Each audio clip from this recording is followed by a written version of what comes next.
There have been tons of articles and videos in the last few months about Mixer taking on Twitch in a battle for streaming supremacy. Mixer has been making huge waves by signing more big-name streamers in recent weeks, and with Shroud and Gothalion joining Ninja on the platform, it seems like Mixer is really spending money and making big moves to take a shot at Twitch's throne. But what if we told you, despite all of those big signings, Mixer is actually in terrible shape? Buckle up, guys, as we are about to break down all the reasons the Mixer experiment is actually failing. So, sure, Mixer has made a lot of positive headlines in recent weeks.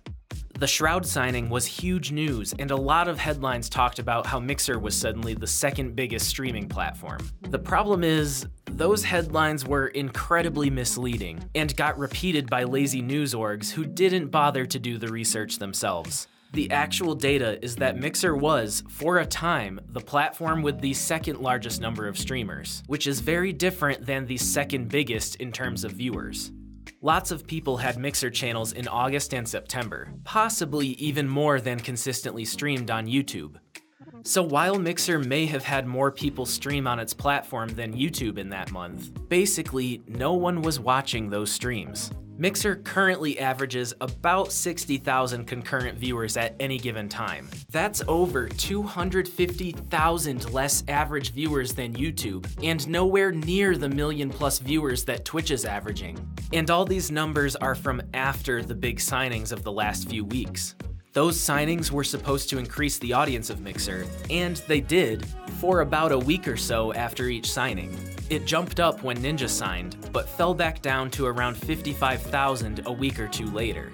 The Shroud signing saw nearly 125,000 users on the platform, only to start falling back towards that 60,000 average the very next day.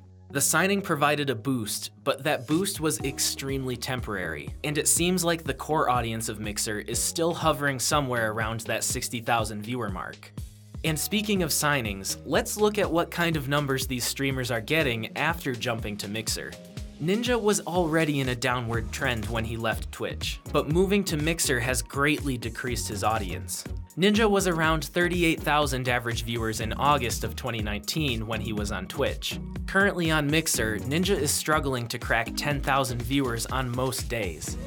He had a big spike for the first day or two, but has been rapidly shedding viewers ever since. Shroud, who left Twitch as the top streamer on the platform at the time, has also seen his numbers plummet after his first day on Mixer. Currently, he's been averaging around 14,000 viewers for his last several streams, which is a massive drop from the nearly 40,000 viewers he averaged his last week on Twitch. Gothalion likewise has seen his viewership drop, although not as drastically, down to around 5,000 from his normal 8,000. But he does have the distinction of being the only signing whose audience didn't drop by more than 60%, at least so far. Mixer has also been using free subscriptions to try and lure over viewers. And based on these numbers, it simply isn't working. Overall, Mixer viewership spiked every time a new name joined the platform, but then it seems to keep retreating back to that 60,000 mark, meaning that Twitch viewers just aren't moving over to follow these big name signings. Mixer also recently dropped their subscription fee to match Twitch at just $4.99, which seems to have done basically nothing to increase their audience. And given how much money Mixer has been rumored to be paying for Ninja and Shroud, with estimates being as much as $5 million plus a year, these numbers have to be considered a failure. Mixer is shelling out millions, and viewers seem to just not care for the platform. Even worse, since these contracts are allegedly for a period of several years, at least in the case of Shroud and Ninja, the streamers really don't have to worry about increasing their sub counts or getting their viewership back up if there's nothing in their contracts about that. Mixer's business model is clearly not working, and desperately paying for more streamers probably doesn't fix the core issue that their viewer base doesn't stick around past the first few streams. They aren't even close to competing with Twitch, and with YouTube Gaming signing Courage and Deller among others, they don't seem like they can even climb out of the number 3 spot. When your best signing in terms of audience captured is Gothalion averaging about 70% of his old numbers, you are in a really, really bad spot.